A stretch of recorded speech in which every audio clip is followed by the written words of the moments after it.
Ladies and gentlemen, welcome to the Bullpen.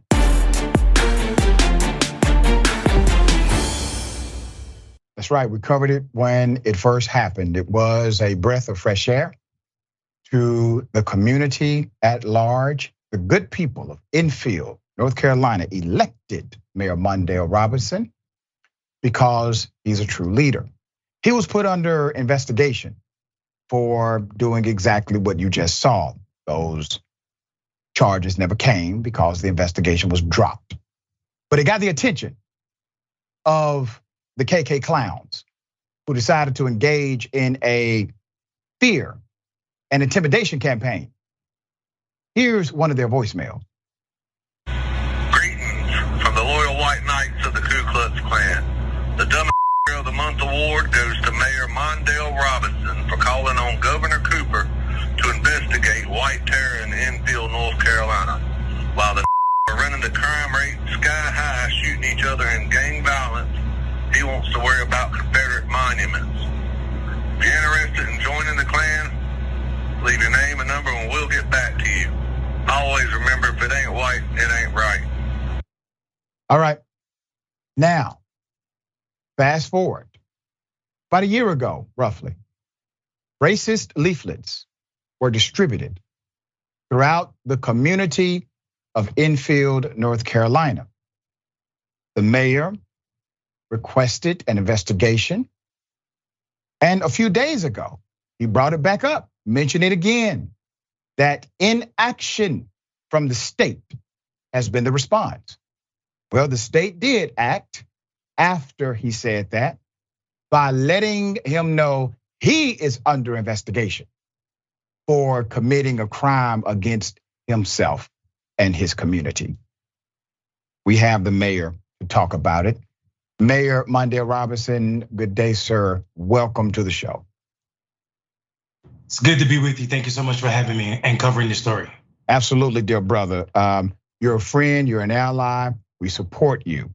Let's go into what happened just a few days ago when SBI agents showed up at your parents' home. Tell us the scene.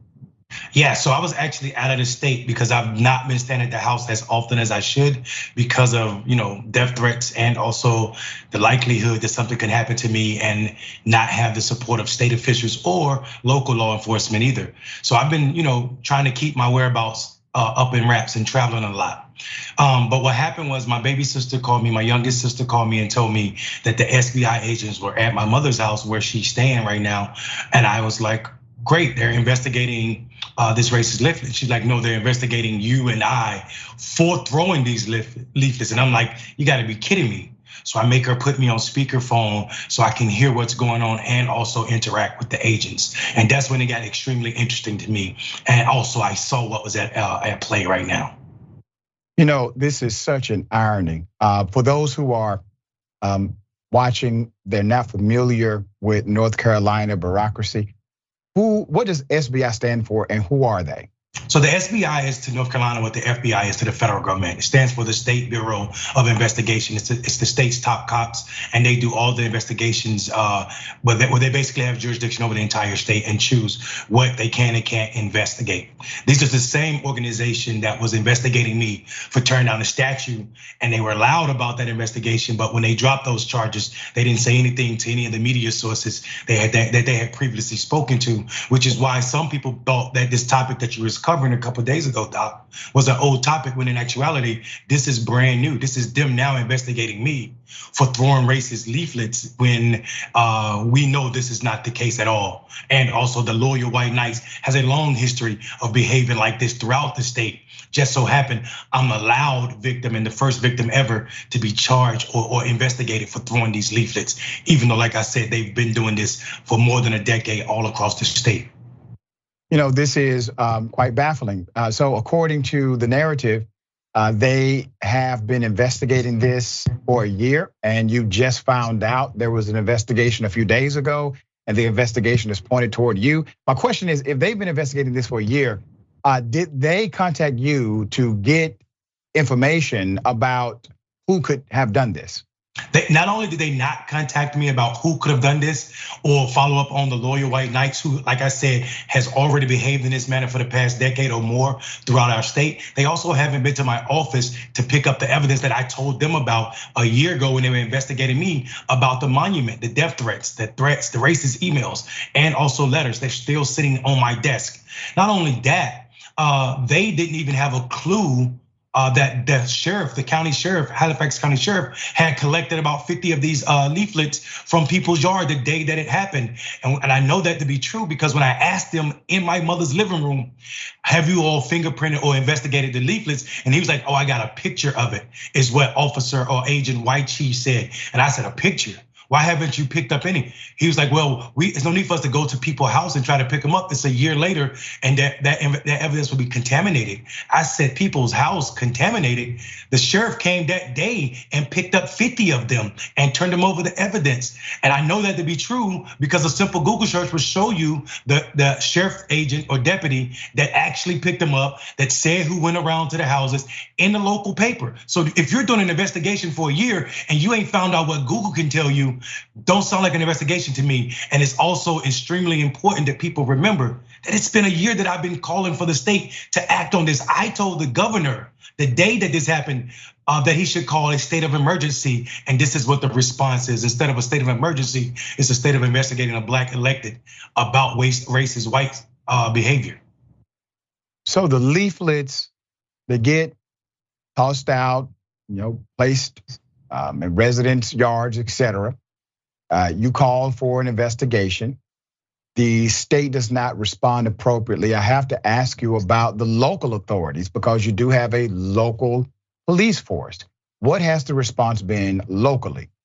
I mean, listen, local media and local law enforcement, if I'm being honest, is kind of hostile towards me as well. If you remember, Doc, when you first covered the story, the SBI was in infield because the local police chief actually called them to investigate me and told them I committed a crime. I turned down the statute, even though I didn't commit a crime and their investigation led to no charges, right? So I mean, we can't expect to hear anything. We haven't seen the local papers in infield since the press conference when I called on the state of emergency. So when all the information, when all this noise died down about the white supremacy's behavior, we haven't seen the local paper to cover anything, as not even a town hall, let alone the threats that a mayor, a local elected is receiving from white supremacists like this. Let's talk about you and your sister because according to the update, she said we're both under investigation. Talk about that connection. Why would you and her be under investigation by the SBI? Yeah, I mean, you saw a little smirk on my face when you said that because I'm one of 13 kids, right? And me and my baby sister are the only two that live in the town of Enfield. Apparently their evidence against my sister was her cell phone pinged off of a tower in Enfield. Well, of course it will. And if you check every day of every year, her cell phone pings off that same tower because she lives there. So this is the ridiculousness at which they can bring a case against me and my family. This is nothing more than political threats and silence and basically assassination. And I'm not trying to make myself into anybody that I'm not. I'm just saying I see what's happening here, and I tell everybody it's no need to pretend that the invisible empire is gone or they don't exist. This is how they show up now, and they told me that in one of the threats. The invisible empire will watch you and interact with you in every aspect of your life. And we're seeing it right now. But what I told the SBI, and I stand by that, is I and every family member I have will be willing to stand and take a polygraph test. I just want them and whoever told them to investigate me to be willing to do the same thing. Fascinating, fascinating. Let's talk about the dynamic of you being an elected official. You are calling for an investigation. Typically, states have some type of reciprocal relationship with municipalities that would create almost an automatic response once it is determined by that leader, we need special assistance. We have something like that even in Georgia. Does anything like that exist for Enfield as it relates to the state? Yeah, I mean, the state has the power to call a state of emergency when threats like this happen. This is not a small thing for the Loyal White Knights, which is the nation's largest chapter of KKK, and also people who were responsible partially for the march on Charlottesville with the tiki torch where we saw someone get murdered. So this idea that I tore down a Confederate monument that means so much to the KKK's history, heritage, and then for the governor and all of the apparatus of the state of North Carolina to sit silent as if I'm blowing an air horn with no noise is ridiculous to me. This is deadly, not just for me, but also for the citizens and residents of the state, because it wasn't just elected officials in Charlottesville that was threatened. It was everybody, and we saw that when a citizen was killed by someone with their vehicle. Let's talk about the sheriff, because according to the evidence collected, according to how it was collected, the sheriff should have retained that evidence. An investigation should have moved forward, but the SBI agents, they were unaware that the sheriff had collected some of these leaflets, had it in their custody. Has the sheriff spoken to you? Has there been any communication since? I actually called the sheriff just to make sure that my memory, because I'm old and stressed, but I was trying to make sure my memory wasn't failing me. So I called the sheriff a couple of days ago and asked him, do he remember our conversation on the day of? And he was like, yeah, we collected about 50 of them and they were in evidence. They was handed to evidence. So I know for a fact. So while you talk, when I hope you do talk to the SBI, and everybody should reach out and try to figure out what's going on here, because this is abuse of power, right? So when you talk to them, you should ask them if you had or if you were aware of these leaflets in evidence for over a year protected from contamination. Why then would you tell the mayor that there's no need to collect them from residents and you had a picture of it? Because if you have the exact and the real thing, why do you need a picture of it? And why are you talking about contaminated items from regular residents when you can just go directly to the county sheriff? And of course, as soon as I said that to him, he tried to flip him like, oh yeah, we knew about those. You know about them and you've been doing an investigation, but you've not picked them up yet? Yeah, that doesn't make sense whatsoever. And we will pose that direct question. Naturally, we reached out to them. They have not been responsive to us at Indisputable. We do believe that will change very soon. As it stands now, have you heard any additional information other than you and your sister are under investigation for crimes against basically yourselves and those residents? We've not heard anything. And here's the funny thing. When I told the SBI about those leaflets, they tried to tell me this was protected language. And that's not really just because someone is being racist. It's not really a crime. But it's so funny now that they're investigating me for it. It's automatically a crime, right? I'm being investigated for the crime of throwing racist leaflets. This is the circle they're living in, and I think they think they're dealing with an idiot who's afraid of them. But I signed up for this. I signed up this a long time ago. I will also say though, this is not me trying to be hard or me trying to be a martyr, because I want to live a long life. But Black people need to be aware of that this is real, and not just for me, for so many people. If you look at the long list of people who have received death threats like this throughout North Carolina, just from this group, and it is a long list of organizations, and a simple Google will show that. And it's absolutely scary that it's 2023 and we have state government sitting silent while this happened. And as it pertains to the question that you posed, Doc, the only other communication we heard was they reached out and told us when the polygraph that me and my sister volunteered for were scheduled. So I'm waiting to hear from them if I can bring cameras in there so people can see what you're doing, so there can't be no trickery behind these subjective polygraph tests. I'm willing to sit for them. I'm not willing to be hoodooed and hoodwinked around them. So I haven't heard back from them about, can we let the public watch while I take this polygraph test? Man, this is such an extreme response, obviously. But naturally, we got your back, dear brother. And we are thankful that advocates and leaders like yourself, you're not afraid to engage and to defend. You defend Black lives and you defend the historically marginalized every single day.